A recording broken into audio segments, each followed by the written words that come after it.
बिस्मिल्लाहिर्रहमानिर्रहीम। समीउल्लाह बिन गियर, assistant director law. We are studying कानूनी शहादत आर्डर 1984। आज जो हमारा टॉपिक है वो है doctrine of rest. Article 9 deals with rest justice. Section 6 of Indian evidence act 1872 deals with rest justice. Article 19 की बेयर रीडिंग और रेस्ट जस्टिस की डेफिनेशन देखने से पहले थोड़ा सा मैं आपको ये बता दूं कि जब भी कोई ट्रायल चलता है और कोर्ट ने जो डिसीजन देना होता है उसने एविडेंसेस की बेस पे देना होता है। और हम एविडेंसेस किस चीज के बारे में देते हैं? हमारे एविडेंसेस या तो फैक्ट एंड इशू पे होते हैं या रेलेवेंट फैक्ट पे होते हैं। तो हमने यहाँ पे ये डिफरेंशिएट करना है कि फैक्ट एंड इशू क्या है और रेलेवेंट फैक्ट क्या है। मिसाल के तौर पे बेयर रीडिंग से पहले हम ये एक मिसाल के जरिए समझते हैं कि एक मर्डर हुआ है। मर्डर करने वाला ए है, अक्यूज्ड पर्सन, और जिसका मर्डर हुआ है वो है बी। ए अपने घर से गन लेता है, दोस्त के पास जाता है, उसकी बाइक पकड़ता है, बी के घर आता है, वहां पे उसको गेट पे आवाज देता है, बी बाहर आता है। उसी दौरान उनके दरमियान तल्ख कलामी हो जाती है और उसी दौरान फायर की आवाज आती है। बी चिल्लाता है मदद के लिए, हेल्प करो मेरी, और आवाज देता है कि ए को पकड़ो, मेरी मदद करो, इसने मुझे फायर मार दिया है। इसी दौरान कुछ लोग इकट्ठे होते हैं, वो देखते हैं कि एक बंदा दौड़ता हुआ जा रहा है, उसके हाथ में गन भी है। तो मर्डर होना that is fact and issue. Fact and issue क्या है? मर्डर होना। लेकिन उस मर्डर होने से पहले अगर कोई बंदा बयान देता है कि हाँ जी ए मेरे पास आया था, उसके हाथ में गन थी, उसने मोटरसाइकिल लिया, फिर दूसरे लोग ये कहते हैं कि हाँ जी हमने देखा है इस टाइम के दौरान गेट पे शोर शराबा की आवाज आई, हम बाहर निकले हैं, जब हमने देखा है बाहर के एक बंदा दौड़ता हुआ जा रहा है, उसके हाथ में गन थी, उसी दौरान जो है वो जमीन पे गिरा पड़ा था और ब्लीडिंग हो रही थी। और ये जो सारी चीजें हैं मर्डर होने से पहले, मर्डर होने के बाद जो लोगों ने देखी सुनी, फौरन इमीडिएटली बिफोर द इंसिडेंट और आफ्टर द इंसिडेंट, ये रेलेवेंट फैक्ट में आती हैं and these are admissible as res gestae. एक और मिसाल लेते हैं कि घर के अंदर लड़ाई हो जाती है हस्बैंड वाइफ की। तो वाइफ 15 पे कॉल करती है पुलिस को, कहती है कि मुझे हेल्प चाहिए, मेरी लाइफ थ्रेट है, और अपना एड्रेस बताती है। इस दौरान कॉल ड्रॉप हो जाती है।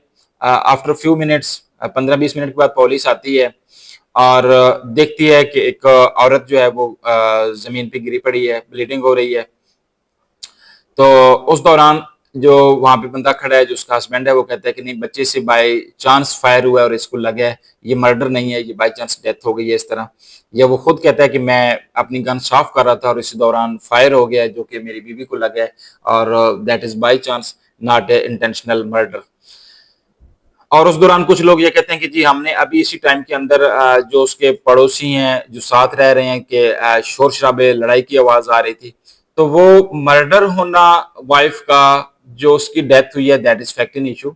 बट उससे पहले जो उसने पुलिस को कॉल की और जो हेल्प उसने मांगी कि मेरी लाइफ को थ्रेट है, या उसके बाद जब पुलिस पहुंचती है और वो बंदा जो स्टेटमेंट देता है कि गन साफ करते हुए बाई चांस फायर हो गया है, तो ये सारी चीजें रेलेवेंट फैक्ट में आती हैं। ये एक सीरीज है, ये आपस में कनेक्टेड हैं, ये farming part of same transaction है, ये सारी चीजें एक सीरीज में हुई हैं, स्टेप बाय स्टेप हुई हैं, और एक क्राइम जाके कमिट हुआ है। तो ये रेलेवेंट फैक्ट है और relevant fact is admissible in the court, और उस पर हम एविडेंस देते हैं और उस एविडेंस की बेस पे आगे जजमेंट आती है। तो अब हम इसकी बेयर रीडिंग से पहले थोड़ा रेस्ट जस्टिस को डिफाइन कर लेते हैं। Rest justice is a Latin word, its meaning is things done. Res gesta is a Latin word, means things done. It is a spontaneous declaration. Spontaneous क्या होता है?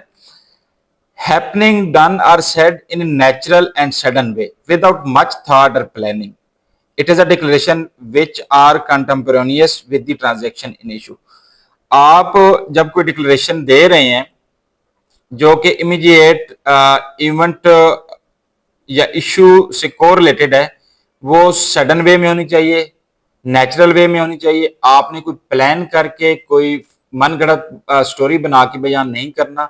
ये आपका सडन रिएक्शन है जो आपने ऑन द स्पॉट कहा, देखा, सुना, ये उस चीज में आता है। एक क्राइम कमिट हुआ, उससे 4-5 घंटे के बाद जो कोई स्टेटमेंट आएगी वो as a res gestae admissible नहीं होगी। एडमिसिबल की जो गाइडलाइंस ये दी गई हैं वो ये है कि वो स्पॉन्टेनियस हो, सिमल्टेनियस हो, ड्यूरिंग और immediately after before the incident हो, उस वकूए से या तो बिल्कुल पहले या बाद में या दौरान में जो चीजें की गई हैं, ऐसी चीजें as a res gestae admissible है। अदरवाइज जो है कि दरमियान में इतनी स्पेस मिल गई है कि कोई मन गढ़ंत स्टोरी या कोई प्लान्ड चीज या स्टेटमेंट आ सकती है, तो वो as a res gestae acceptable नहीं है। आगे इन्होंने ये भी कहा है कि the interval between two being so short and there being no opportunity for fabrication. एक ही चीज पे जोर दिया जा रहा है कि जो इंसिडेंट है या उससे बिल्कुल पहले हो या बाद में हो, पीरियड शॉर्ट हो, और उस दौरान जो बंदा कुछ कह रहा है, बता रहा है, एक्ट कर रहा है, वो उसको कोई ऐसी अपॉर्चुनिटी ना मिले कि वो फैब्रिकेशन कर सके उसमें। Such a declaration would be admissible as res gestae. और res gestae is an exception to hearsay evidence. Hearsay evidence जो है वो इनएडमिसिबल है, उसकी ये जनरल रूल है, उसके एक्सेप्शंस भी हैं, और res gestae is also an exception to hearsay evidence. और डॉक्ट्राइन ऑफ रेस्ट जस्टिफाई में ये भी कहा गया था, principle acknowledge that facts outside the immediate issue of a case can still be relevant to understand the overall situation. जो fact in issue है, immediate issue है, उसकी ओवरऑल सिचुएशन को समझने के लिए रेलेवेंट फैक्ट जो होते हैं वो जरूरी होती हैं। उससे आप केस को पूरा समझ सकते हैं, स्टडी कर सकते हैं, या किसी डिसीजन पे इससे कोर्ट को कॉन्फिडेंस मिलता है, या तो उसने एक्सेप्ट करना है एविडेंस को, फैक्ट को अप्रूव करना है या डिसप्रूव, प्रूव करना है या डिसप्रूव करना है, और कोर्ट को कॉन्फिडेंस मिलता है वो डिसीजन करने में, उसको आसानी रह जाती है रेलेवेंट फैक्ट को कंसिडर करते हुए। तो अब हम इसकी बेयर रीडिंग करते हैं। आर्टिकल 19 है, relevancy of fact of forming part of same transaction. Fact which though not in issue, ऐसे फैक्ट जो इशू में तो नहीं आते, are so connected with fact in issue. जैसे कि हमने पहले बताया कि फैक्ट मर्डर होना फैक्ट इन इशू है, लेकिन जो चीजें हमने देखी कि गन ली, पकड़ी, मोटरसाइकिल दो से ली, घर पे जाके आवाज दी, तल्ख कलामी हुई, लोगों ने सुनी, दौड़ता हुआ जा रहा था, उसके हाथ में गन थी, तो वो आप उस फैक्ट इन इशू के साथ वो कनेक्टेड है सारी चीजें। तो यहाँ पे यही बता रहा है, they are so connected with the fact in issue as to form part of the same transaction are relevant whether they occurred at the same time or and place or at a different time and places। तो hope so कि आपको समझ आ गई होगी। Res gestae examination point of view से important भी है और इंटरेस्टिंग भी है। तो इंशाल्लाह इससे आगे हम देखेंगे आइडेंटिफिकेशन परेड को, प्ले ऑफ एलिबाई को, तो जो QSO के इंपॉर्टेंट टॉपिक्स हैं हम सारे वन बाय वन करके देखेंगे। Thank you, Allah Hafiz.